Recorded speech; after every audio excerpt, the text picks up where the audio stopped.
மாண்புமிகு பேரவைத் தலைவர் அவர்களே, கடந்த 10 ஆண்டு ஆட்சி காலத்தில் செய்யாத திட்டங்களை கடந்த 4.5 ஆண்டு ஆட்சி காலத்திலே நீர்வளத்துறையில் மட்டும் எங்கள் தொகுதியில் ஒரு 200 கோடி ரூபாய் அளவிலே திட்டங்கள் செயல்படுத்தப்பட்டிருக்கின்றன. அப்படிப்பட்ட இந்த துறையின் கீழ் பாக்கம்பாடி அணைக்கட்டும் அதேபோல் ராமராஜபுரம் வாய்க்காலும் தூர்வார முடியுமா என்பதை அறிய விரும்புகிறேன். மாண்புமிகு அமைச்சர், தூர்வாரத்திலேயே நீங்கள் ஒரு டாக்டரேட் வாங்கியிருக்கீங்க.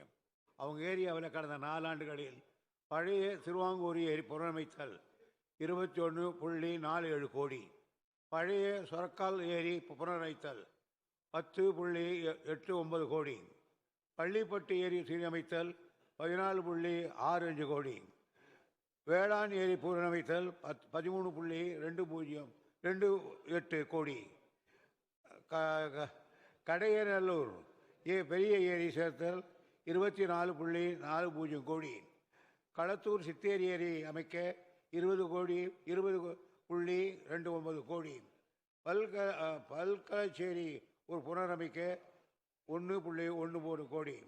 அது மட்டுமல்ல 7 அணைக்கட்டுக்களை கால்வாய் சீரமைக்க 5.31 கோடி. அது மட்டும் மணிமுக்தா அணையில் செய்வதற்காக 2.34 கோடி, பொருமாள் ஏரி அணைக்கட்டு முடிக்க 8 கோடி. இதுவே 4 ஆண்டு காலையில் 122 கோடி.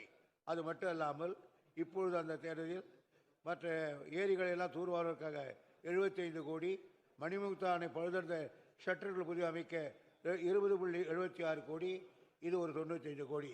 போதுமா?